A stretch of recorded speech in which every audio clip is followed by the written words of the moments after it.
கவிஞர் நா. முத்துக்குமார் வரலாறு. தமிழ் திரைப்பட பாடலாசிரியரும் கவிஞருமாக ஜொலித்தவர் இவர். தங்க மீன்கள், சைவம் திரைப்பட பாடல்களுக்காக தேசிய விருது பெற்றவர். தன்னுடைய அற்புதமான வரிகளினால கோடிக்கணக்கான ரசிகருடைய இதயங்களை கொள்ளை கொண்டவர். இந்த நா. முத்துக்குமார் யார்? இவருடைய குடும்ப பின்னணி என்ன? இவர் எப்பொழுது சினிமா துறைக்கு வந்தார்?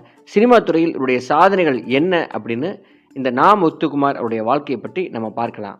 இது RS ராஜா டாக்கீஸ்.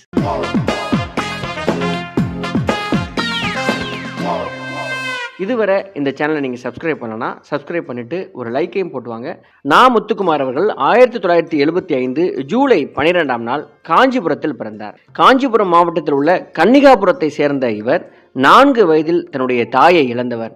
சிறு வயதிலிருந்தே புத்தகங்களை உலகமாக கொண்டவர். தாயின் இழப்பை புத்தகங்கள்னால தான் இவர் ஈடு செய்திருக்கிறார். காஞ்சிபுரம் ஆண்டர்சன் மேல்நிலைப் பள்ளியில் 12ஆம் வகுப்பு வரை இவர் படித்து தேடியிருக்கிறார். பின்னர்